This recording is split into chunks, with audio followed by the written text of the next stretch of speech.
up, swashbucklers? You're listening to Under the Crossbones, episode number 148.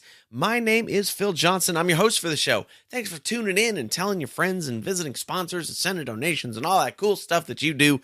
Helps me keep the old boat afloat, and I appreciate it. So, fun fact about the number 148 for episode number 148.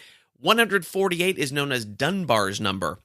And that is the theoretical cognitive limit to the number of people that you can maintain stable social relationships with. And what they mean by that is the number of people that you would feel comfortable walking up to in a bar and sitting down to have a drink with them uninvited. People you know pretty well.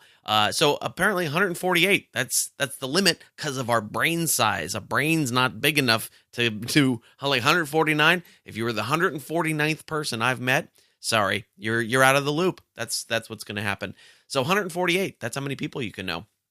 My guest on the show today is T.F. Wright, and this is an interesting talk. I think you're going to enjoy this one. A lot of stuff we've never talked about on here before. T.F. Wright is the author of a visual novel called The Pirate's Fate, which is part novel, part visual, part game, part all sorts of stuff, and we're going to explain that towards the beginning of the interview, or he's going to explain it. I'm going to ask and sound dumb. He's going to explain it towards the beginning of our talk, and you'll find out more about it. But we get into all sorts of stuff here. We get into the way morality is portrayed in stories, and the changing nature of villains in the writing process, and is this a furry game? Is it not a furry game? Yeah, that's a thing that's happening in here. There's stories of transformation, all sorts of stuff. There's a lot of really good stuff in this interview, like I said, that we've never talked about before. So I think you're going to really enjoy it. That's T.F. Wright coming up in just a couple of minutes there. I am struggling to get back to work today because my girlfriend took a few days off after the July 4th holiday, like she is apt to do, because she likes a good 5-day weekend off of work. And when she's home, I start to get lazy. Because she likes to go out and do things. And I go, I want to go out and do things too. So I worked like Thursday, I got some stuff done. Wednesday, Friday, Saturday, Sunday, all of it was a wash.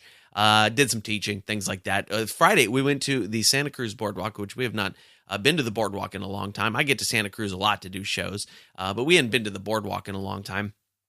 And we got there, and it was blazing hot, of course, because all over California was having a pretty solid heat wave over the weekend. And forgot to put sunblock on my arms, on my shoulders, and my neck, things like that. Got my face, but everything else was pretty red by the end of the day. And one of the best things about the Santa Cruz Boardwalk, we didn't go on any rides because we didn't feel like spending the money on that.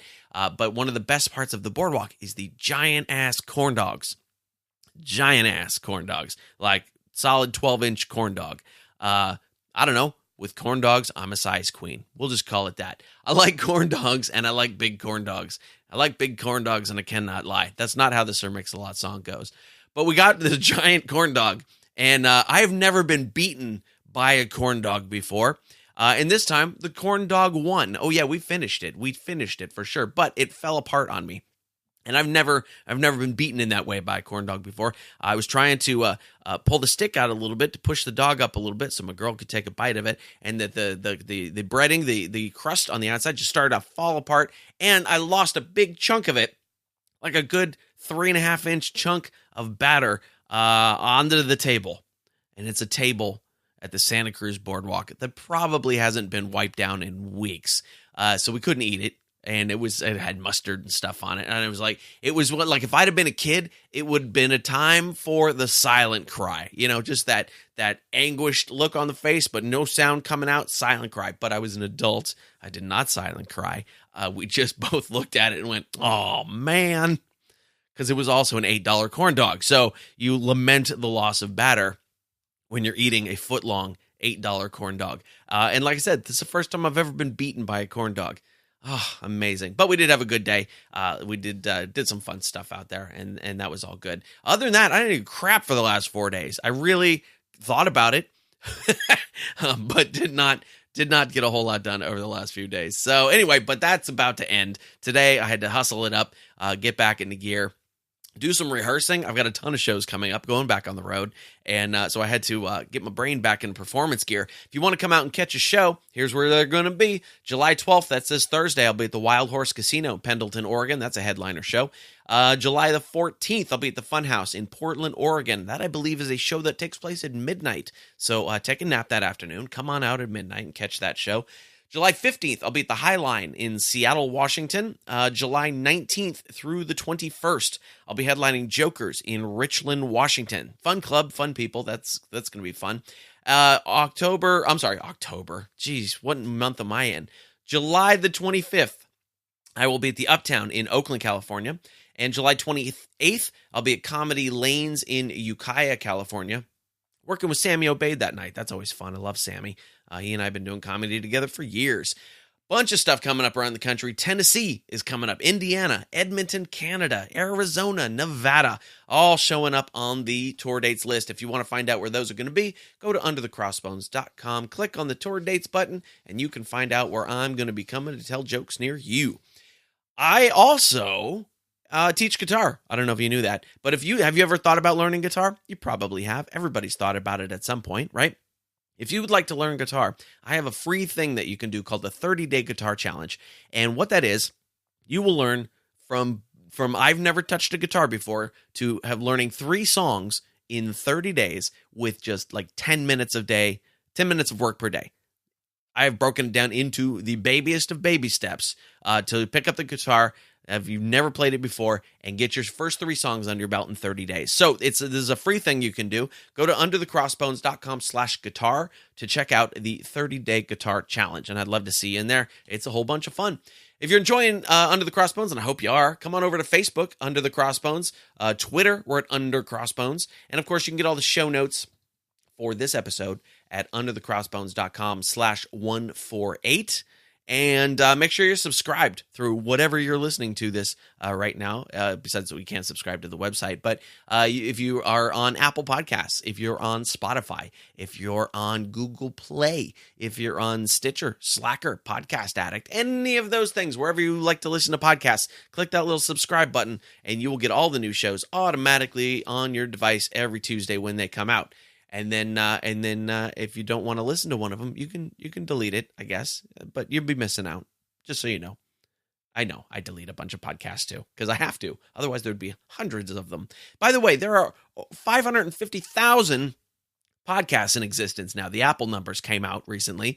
550,000 podcasts currently in the podcast store. Holy cow, that's amazing. And even more amazing is that you've picked this one to listen to. So I appreciate that so much, so much. So listen to this one. There's lots of other ones out there you can listen to. If you have a weird little interest, there's probably a podcast for it. Like if you like whittling, there's got to be a whittling podcast out there. It's hard to say whittling podcast for some reason. If you like watercolor painting of fruit bowls, there's probably a watercolor painting of fruit bowls podcast out there somewhere. So feel free to listen to other stuff, but don't leave this one behind. Stay here. We like you here. You're part of the family. You're part of the crew. So make sure you stay here, All right. So let's get into this. Let's do the interview, right? We are going to talk, like I said, T.F. Wright is the author of The Pirate's Fate. And I'd looked at it a little bit, and I thought this was interesting, and we've never talked about visual novels on here before. We've never talked about anthropomorphic animals on here before, and there's so much more to this talk than that even, and you're going to really enjoy this one. Lots of cool, deep conversation on this one. So let's get into it. This is my talk with T.F. Wright from The Pirate's Fate. Today, we're talking about your new visual novel called The Pirate's Fate. So first of all, tell me what a visual novel is. A visual novel is essentially a story game. Okay. That's the simplest way I can describe it. Okay. Now, because what it seems like to me, and I might be showing my age a little bit on this, is it like a choose your own adventure novel in digital form? Mine is. Okay. The visual novel genre is very broad. There are some visual novels out there that are completely linear, that there are no choices whatsoever. But I went out of my way for The Pirate's Fate to absolutely pay homage to the choose your own adventure stories that I knew and enjoyed when I was growing up. Nice. Nice. So there are over 300 choices, and there are 8 branching plot paths. I think one big difference between a traditional choose your own adventure story and what I did is oftentimes in a choose your own adventure story, there is essentially like one good path that you're trying to get, and then about 20 different bad endings. Like, oh, you opened the wrong door. It turns out there was a skeleton there, Right, yeah. But I didn't do that. When I say that there's 8 paths, I mean there's 8 equally legitimate main paths that you can go down. And they all lead to different endings, all of with their own pros and cons, so that you can decide for yourself what kind of adventure you want to have without sort of looking over your shoulder and repeatedly saving the game and thinking like, oh, is this what they want me to do here? It's like, no, you can take the adventure in the way that you want to take it, and I'll treat your choice as legitimate no matter what you do.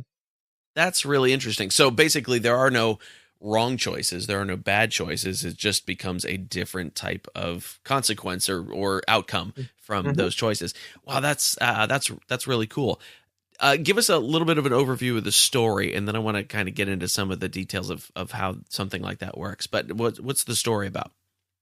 So the story is you play as Mila, who wakes up on a pirate ship after her own ship is destroyed.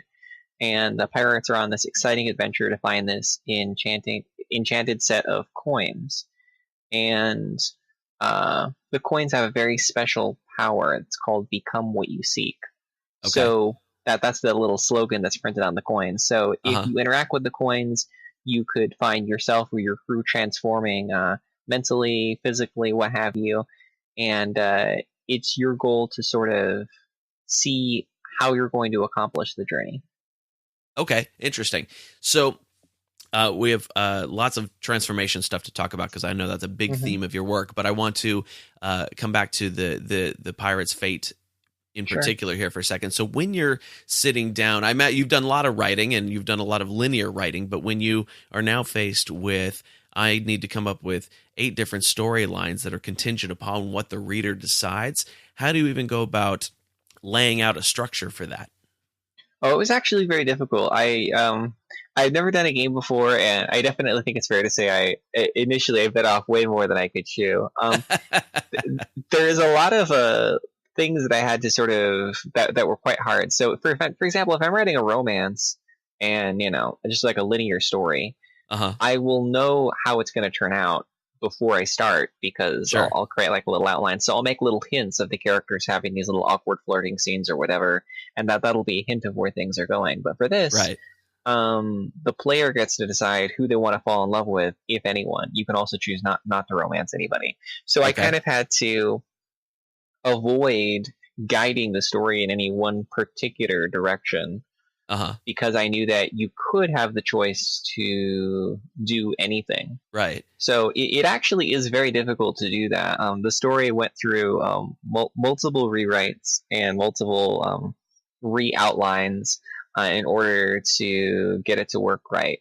But I would say that the thing that I'm most proud of is that I tried to devise a little system where you get to do the same type of events, but they turn out totally differently based on the choices that you've made in the past. Perhaps you have different crew members, or your character has transformed into a different person or something like that.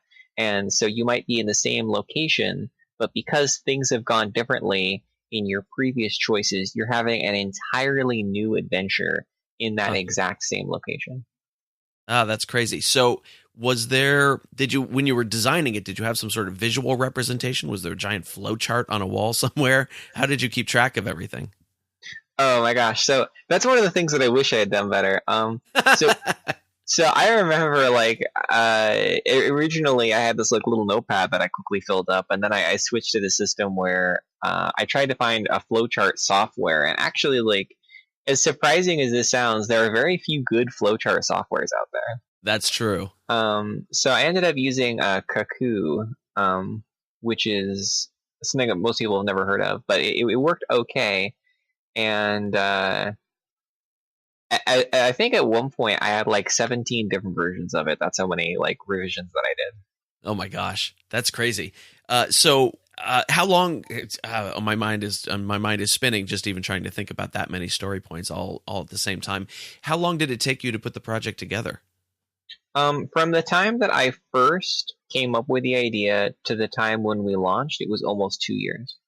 Wow. Okay, and that's really not even that bad. It takes me twice that long to write an hour of stand-up comedy. So that's not bad at all. Not bad at all. And so you funded it via Kickstarter, right? Yes. Yeah, tell me about your Kickstarter experience. I'm always interested to hear people's different stories about that. So before we had done Kickstarter, the artist who worked on the project, Volkenfox, and I had a Patreon. And Patreon is a system where you get like a amount of money every month, basically. Right. So we were doing like illustrated stories together, like illustrated short stories, and we were asking people to chip in every month. And usually we'd get like, I don't know, like $800 on average. And we would usually take like 1 month to promote a project, 1 month to write it. So like $800 every other month. And after, when we were thinking about the Pirate's Fate, I remember talking to him and I was saying, this won't be our real project. This will just be something that we do for, a few weeks to learn how to make a game. And then after that, we'll make the real game. Okay. And almost immediately, the response that we got was overwhelmingly positive. People were saying that they wanted to give us hundreds of dollars. One person said they wanted to give us thousands of dollars in like crowdfunding help. And somebody actually sent us an email saying, I don't think you should be doing this on Patreon. I think you should be putting this on Kickstarter. I think you should be putting this on Steam. Yeah, I can help you do that. And so we talked with him, and we decided, okay, we're gonna change this. We're gonna put this on Kickstarter, and that ended up being very successful. So we went from getting only an average of $800 on Patreon, then we went to Kickstarter. We made 15,000. Wow, that's crazy. So you had that sort of built-in audience that was already following you, and that just got really excited about that project then. Yes, I think that Kickstarter was definitely super helpful because it helped connect us to new people, and it made the project seem like more serious, like it was a real thing, Okay. It was supposed to be the learning project. We sort of had to learn as we went, because it was learning project and the real project. But we knew as soon as we started showing people and people started becoming so unbelievably excited that the idea was too good just to be the test project. Was it the structure of it, the sort of choose your own adventure structure of it? Was it the theme? What was it that you think got people more excited about it, more so than your previous projects? Well, I think the fact that it was a game helped. I think that was part of it. The theme, obviously, a lot of people like the theme. A lot of people like the choose your own adventure. I think what people were hungry for is they were hungry for a story in which you could sort of customize your character and your crew, and also that you could have an understanding of morality, which is different than other games. I remember we were doing a stream during the crowdfunding phase, and somebody said, I think they'd given us $300, and they said, this is the game that Fable should have been. And I was like, Fable? I was like, this is nothing like Fable. Fable's like an RPG. But then I thought about it for a minute. I was like, I think I know what he's talking about. That Fable was supposed to be a game where you could sort of choose your own morality. But Fable, you just pick good and evil, and there was no reason to pick evil. Oh, I see. Okay. I'm not familiar with that game, but okay. Okay. Yeah, that was one of the main selling points of the game, was that you get to choose your moral alignment, but there was no reason to be evil. It was just you're sort of evil for its own sake. You push an old lady down the stairs. Why? Because you felt like it. It was just like, that's not really an interesting choice. It's kind of like I think the morality that's infected a lot of games comes from Lord of the Rings. Okay. If you read Lord of the Rings or you watch the movies, there are no interesting moral decisions ever. It's just like, do you bravely stand up to evil or not do that? Like, right. That's true. Yeah, it's pretty black and white. Yeah. Yeah. So I think a lot of games, a lot of RPGs specifically, because RPGs have borrowed so much from Tolkien, a lot of them have imported that type of ethos in there. Now, I think you can look at some fantasy things. You can look at the Witcher series, or you can look at Game of Thrones, and you can say, okay, they did a better job of capturing nuance. But overall, I feel like most games don't do that well, or at least they haven't in the past. So I feel like that was another reason why people liked it, is I said that you can have this, you can have different paths, you can have different moral perspectives, And unlike other storytelling where the developers are sort of telling you how you're supposed to feel about it, you can have your own perspective on how you're supposed to feel about it. Right. So, yeah. So there's more gray area to it, and I think I think that's a storytelling concept that's more just come into vogue in the last 20 years or so, where we start seeing the backstories of the villain and that they might actually have a reason to be evil instead of just being evil, which Tolkien wouldn't have been, exposed to anything like that, and so wouldn't have probably thought to write about that. And at its worst, it's a villain who's got mommy issues, right? That's sort of the cliche. Yes. And then, so how do you, when you're writing something like that, how do you stay away from those type of cliches? Well, one of the things that I wanted to do is, in this particular story, I didn't necessarily want the villain to be too sympathetic, simply because I wanted, instead of having the moral gray come from making the villain have a good point, which I could have done, I wanted it to be that you had different responses to the villain. And one of them was to sort of like, are you going to sink to his level or not? Okay. And choosing not to may end up being the more dangerous choice if you're sort of letting him get away with doing the various things. So that was what I wanted to do was, if you stare into the abyss, does the abyss also stare into you? That type of thing. Okay. Oh, that's really interesting. That's very cool. So the part we haven't talked about yet is that the characters, or at least from what I've seen so far of it, they're all anthropomorphized animals. And when I first noticed it, the reviews and comments and things like that were like, oh, great, a furry game. But for me, it made me think, and this may just, again, I'm showing my age, I was thinking about like Disney's Robin Hood or even Zootopia or something like that. I didn't think of it as a furry game, quote unquote. It was just putting animals into human characters, which is some of my favorite Disney movie stuff. How did that part come about, and why was the decision to use that? And I know that plays into a lot of your other work too. Sure. That was brought about because the artist Volkenfox, he was also inspired by some of the same movies that Robin Hood and Zootopia, and that's his preferred art style. Okay. And, I have written about anthro characters, for furry characters, and I've also written about humans. And I was like, well, okay, if that's your preferred style, then that's fine. It wasn't something that I viewed as an essential element of the narrative.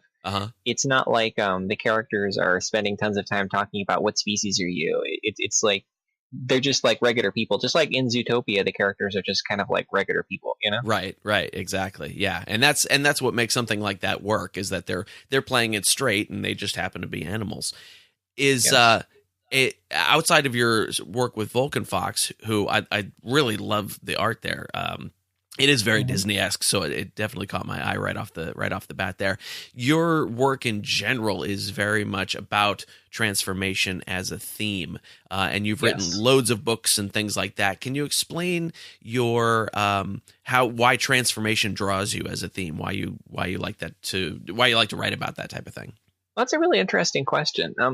From some perspectives, all stories are transformation stories. Sure. Typically, you have like a coming of age story, or you have a character go from child to adult, or if you have a romance, that's oftentimes it's a story of a transformation in a relationship from antagonistic to loving. But why a literalized transformation?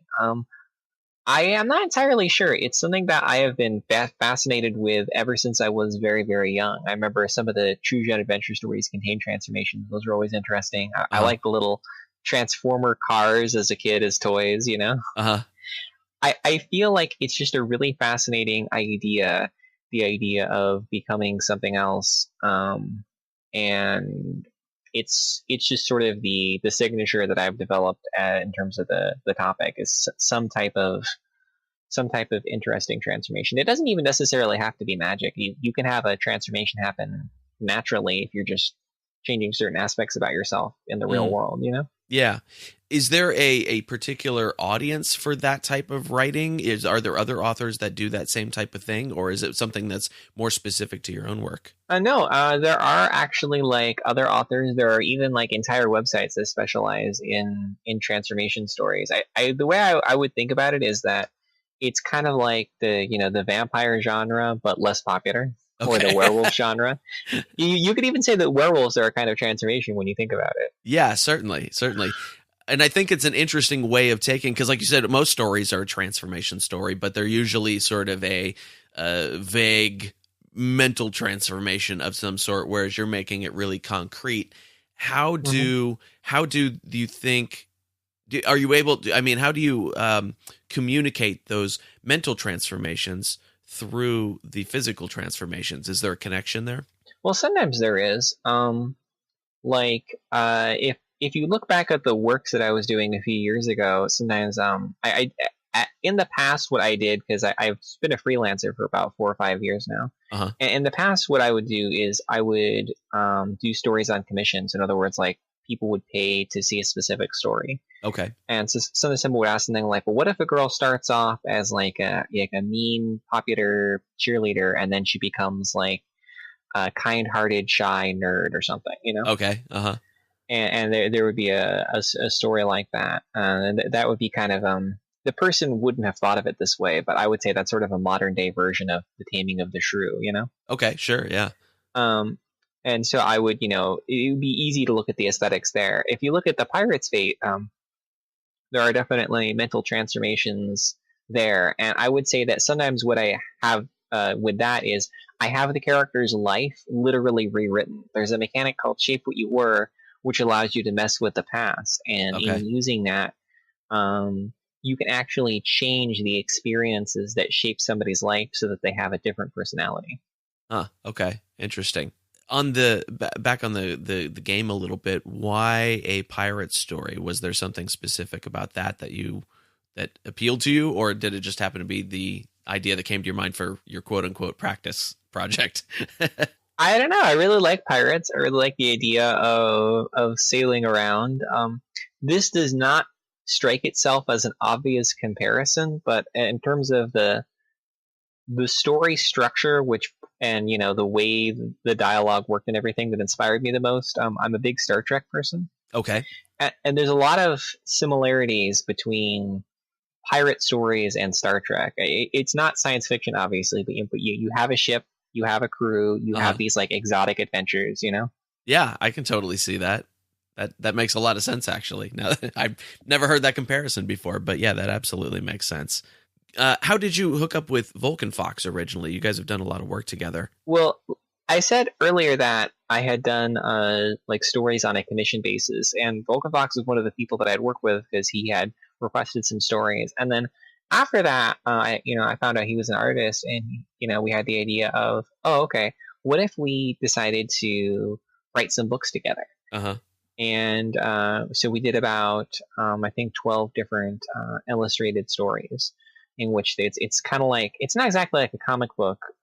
It's more like a regular story with like little pictures on each page. Sure. Okay. And so when you started working on the Pirate's Fate with him, then it was I'm assuming it's a him. I could be wrong on that. Mm-hmm. Yes. Yeah. Okay. And so when you started working on the Pirate's Fate, then I assume because you decided to work with Volkenfox that it would necessarily have these anthropomorphic characters in it, yeah? Or was there discussion to do anything else outside of that? No, he felt most comfortable with that. Okay. Because that's what he typically draws. I mean, I've asked him, will you consider drawing like humans in the future? And he said that he'll think about it, but he still views anthro as kind of his specialty. Okay, that makes sense. Now, if people are looking at this and they go, okay, this is a video game for furries, which is way oversimplifying the whole thing, what would you tell them about it that would maybe change their mind? Well, if the fact that the characters are anthropomorphic is uncomfortable, then I would say the game is not for you. I wouldn't necessarily want to change their mind. But if they feel like, if they want to say like, oh, well, the fact that it's furries, does that mean anything? I would say no. I mean, if Zootopia made $1 billion, there's tons of people who saw that movie and didn't necessarily see anything wrong with it. The characters are just regular characters. I would say just like look at the trailer and see if the dialogue is interesting. I tried to create a serious, emotionally compelling story with the writing. If you feel that that story speaks to you, then you should feel comfortable, experiencing it as if the characters were human, because the fact that the characters are anthropomorphic doesn't really change the structure of the narrative in any meaningful way. I would have written the story basically the same had they been a human cast. Right. And I think it's It's weird that it's probably, you would not have run into that 40, 50 years ago as an argument when Disney was doing those things with Robin Hood and some of the other films that they put out, because furries as a subculture were not a thing yet. And so it was just like, oh, look, cartoon animals talking. It goes all the way back to Bugs Bunny, Yeah. with all that kind of stuff. And so I don't know how connected you are to the furry community at all, but I don't know, what do you make of that becomes sort of a weird, uncomfortable pop culture connection when it really shouldn't be? I don't really know how to answer that. I mean, I think that due to a weird coincidence in the way our culture has evolved, we have sort of normalized some kinks and viewed others as weird. So, for example, if you look at like 50 Shades of Grey, the fact that that's popular has sort of done some work to normalize the BDSM kink, when just, in living memory, maybe 30 years ago, engaging in BDSM was viewed as so deviant that if it came out in a child custody dispute, it would cause you to lose custody of your kids. Right. But that's become totally normalized now. In terms of the furry community, that is still kind of viewed as deviant and shameful, although I would say a lot less so now than it was even like 5 or 6 years ago. Right, yeah. And I think that, I don't play a lot of favorites in my head when I think about this kind of stuff. I'm like, people can just like what they like, and as long as they aren't hurting anyone, then whatever. Sure. Yeah, and as far as I'm concerned, anybody who's listening, please remember that you go out and dress like a pirate every weekend. So if there's a problem with furries, look at thyself in the mirror. Yeah. Yeah, I feel the same way. If it's fun and you're having a good time, then go with it. I don't care what people dress like.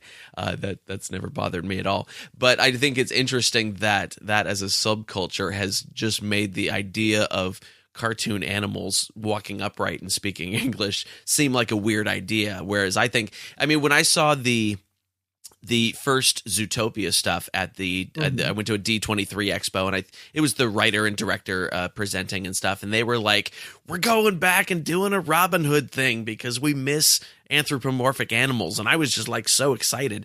And at that point furries didn't even occur to me. I was just excited they were doing anthropomorphic animals again. So I think it's just odd that the idea that some people like to dress up as animals would make it weird that there's animal characters in a story like this. But, sure. And most furries don't even dress up. That's actually kind of a misconception. Most of them just enjoy the artwork, or just enjoy the concept, or just enjoy movies like Zootopia. The subgroup of people who actually do dress up, who are called like fursuiters, it's like a subgenre within a subgenre. Most of them don't actually do that. Okay, interesting. See, I'm ignorant to a lot of that stuff because it's there's so many different subcultures to know about these days, and I can't follow them all.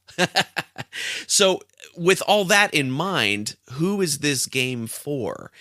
Is it for kids? Is it for adults? Is it for people with specific interests? Who would you say it's for?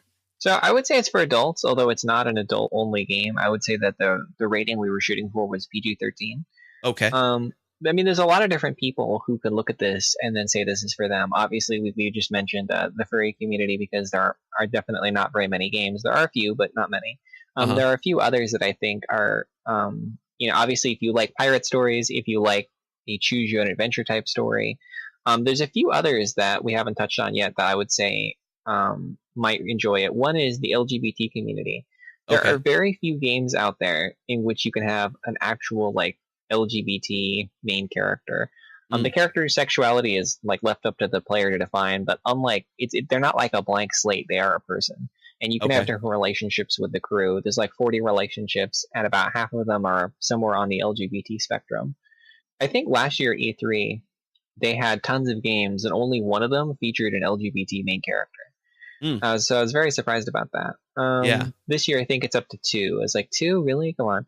And then the other one that we tried to do was we tried to touch on sort of a wide array of body types, because a lot of visual novels are inspired by anime, and they have that type of art style, and there's a specific style that they do where everyone looks like essentially an anorexic 13-year-old girl. Yeah, with giant eyes.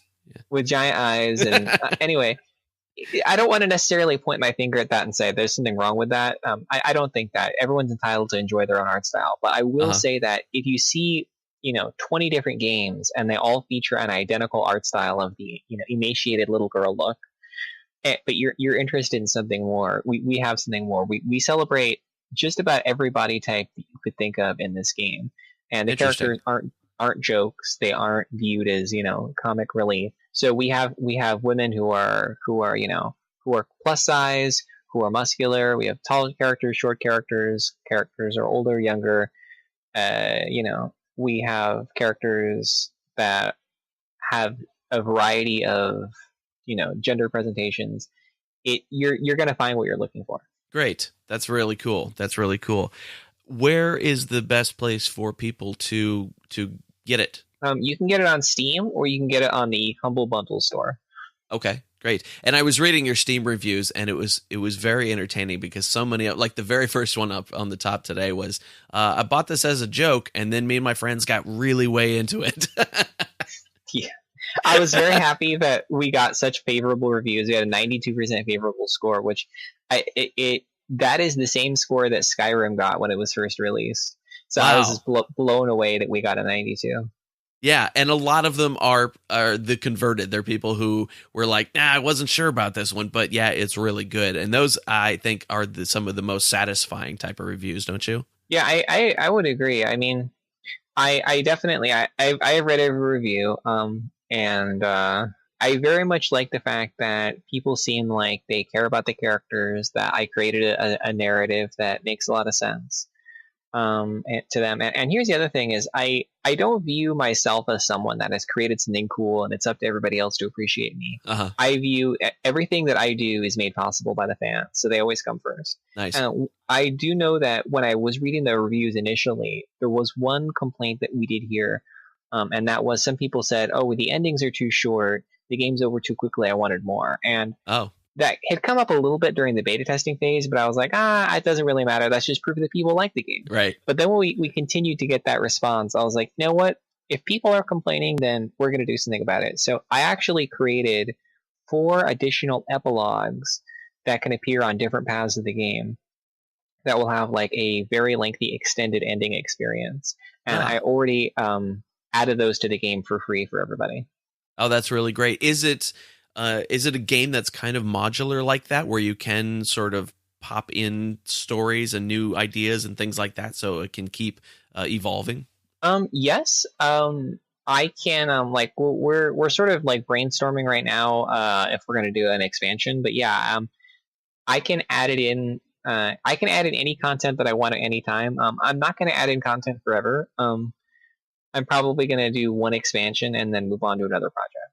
Okay, that makes sense. What do you have any idea what your next thing might be? I have like 20 ideas. There's so many different ideas that I have. I mean, part of me wants to essentially make this project again, but with the life lessons learned of how to make a project properly, and then really nail it. And then there's other parts of me that wants to tackle other things, like what if I did essentially my take on a visual novel combined with an RPG? I think that RPGs are kind of held hostage to math, in my opinion. Oh, that makes sense. Yeah. Yeah, that every single RPG that I've ever played pretty much is not really a story. It's not really a role-playing experience. It is a math puzzle with the ambiance of fantasy kind of layered on top, but the ambiance doesn't really mean anything. I can see that, yeah. So I was thinking, what would it take for me to develop a game in which the story was the game, and it was an RPG game, but instead of it being a math puzzle, you were able to interact with it and actually do role playing. Okay. So that would be a very difficult challenge to come up with a way to have an RPG game experience without math. But that's one of the things that I'm looking at. Yeah, and to do it without numbers and that kind of thing. Yeah, that would be really tricky. That would be really breaking the mold on that type of stuff. But it sounds like a fascinating idea. Mm-hmm. Thank you. So they can get the Pirate's Fate is on Steam, and where's a good place for people to catch up with all the other stuff that you're doing and your writing and all that kind of thing? You can go to my website if you want to catch up with the stuff that I'm doing, and the website is mytransformationstories.com. Totally makes sense. Cool. Very good. Well, I will. I'll get that all in the show notes, and hope we can send some new pirates over to play with the animals. So that would be great. Is there anything that I didn't ask you about that you want people to know? Well, I guess I would say if you think that you'll enjoy it, definitely check it out. One thing I wanted to say that was different about The Pirate's Fate than other visual novels I didn't mention is a lot of other visual novels have a kind of slice of life-esque feel to them, where you're just sort of having a kind of goofy, fun experience.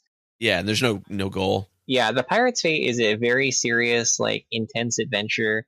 It's like it is emotionally impactful. I'll say that. I don't want to do any spoilers, but it's not simply like let's go to school and see if we can have some sort of embarrassing, awkward experience, you know. So I would say if you're hungry for something that is really going to make you think about yourself, about your life, about who you are as a person, like if you're hungry for an experience that you're actually going to remember, you know, my goal was to have an impact in the way that, say, Undertale had an impact. I don't know if I succeeded, but that was definitely my goal. Then this is something that I hope you enjoy. Fantastic. Well, that's great. I appreciate your time, and thank you for coming on today. Thank you for having me. And there it is, friends. That is my interview with T.F. Wright from The Pirate's Fate. Go check it out. You can get The Pirate's Fate on Steam, like he was saying. I could tell you the URL for it, the link, but you're not going to remember it. So just click into the show notes or whatever you're listening to the show on, and there will be a link there to go right to the page on Steam where you can find The Pirate's Fate. If you want to find out more about T.F. Wright and all the stuff that he's writing, go to mytransformationstories.com, and that will also be linked up in the show notes. So what did you learn in this interview? What did you like? What did you find out that you didn't know before? Come on over, hit us up on Facebook and let me know. It's facebook.com/underthecrossbones. And of course, we are sponsored today by Pirate Radio The Treasure Coast, WKKC-DB, playing the best music of today's hits and yesterday's classics, and Pirate Radio Talk, playing the best pirate shows, including this one, including Under the Crossbones, including this one, 24/7, all commercial free, of course. To listen, go to pirateradiothetreasurecoast.com or pick up the Pirate Radio WKKC app for the music station, or go to pirateradiotc.com or get Pirate Radio Talk app for the talk station. And of course, you can also yell at your Alexa, "Hey Alexa." That should be like what do you have to say? Hello Alexa, like hey Google or whatever. You should be like, "Hey Alexa." You should have to put on a character voice, I think. So you go up to your Alexa and you go, "Hey Alexa," sort of Fat Albert, I don't know. And you say, "Alexa, I want to please play Pirate Radio The Treasure Coast," or "Hey Alexa, play Under the Crossbones podcast," and they will just pop up magically as if you were a wizard waving your wand at your magical device. Or soon you'll be able to yell it at your TV or your refrigerator. Just yell at an appliance and ask for Pirate Radio or Under the Crossbones. It'll happen. You might have to stand there a while doing it over and over for another 5 or 6 years, but it'll happen eventually. You might have to buy a new appliance in that time, but just keep yelling at the appliance that you want to hear the show, and it'll happen eventually. All that is brought to you by iTreasure Radio, the very best digital media from independently owned stations at iTreasureRadio.com. Also got an ebook for you. It's Alexander Exquemelin's Pirates of Panama, or Buccaneers of America. If you're not familiar with this book, you should be. You're a pirate fan, and you should be. It first came out in 1678, and Alexander Exquemelin was a doctor who ended up on pirate ships and wrote about his first-hand accounts hanging out on pirate ships with pirates in that golden age there, just before golden age, I guess, right? 1678, a little before, but he's hanging out with the Buccaneers and doing the thing, and he wrote it all down, and you can get a free version of that book from me, because I'm nice like that. Go to underthecrossbones.com, click on the free ebook button, you can get it there. If you're out and about and all you have is your phone, then you grab your phone, text the word pirate and your email address to 94253. Text the word pirate and your email address to 94253. It'll kick you back that little link to download Pirates of Panama, or Buccaneers of America, or Buccaneers of Panama, or Pirates of America. Whichever you title, you just pick your own title, right? That's the theme of today. Choose your own adventure. That's our show for today, friends. Thank you very much for tuning in. I always appreciate it. If you want to find out more about our guest TF Wright, go to mytransformationstories.com, and you can find his visual novel, Pirate's Fate, The Pirate's Fate, on Steam. And that is a giant link that just click through to the show notes on your podcast app there, and it'll have the link to get Pirate's Fate on Steam there. Lots of cool shows coming up, man. Next week, Michael Lopresti from Rogues Armada is going to be on. The following week, big 150th episode, Dave MacArthur from Pirate Radio The Treasure Coast. Yeah, finally, about time, right? He'll be on. The week after that, Bob Bledsoe, a.k.a. Manus O'Toole, will be on, and that is an interview that I recorded at the Long Beach Pirate Invasion coming up. And more stuff coming up from there, and that's it. So I will see you on the road where I'm out telling jokes. You come out and listen to me tell jokes. That'll be fun, and I'll see you on next week's show.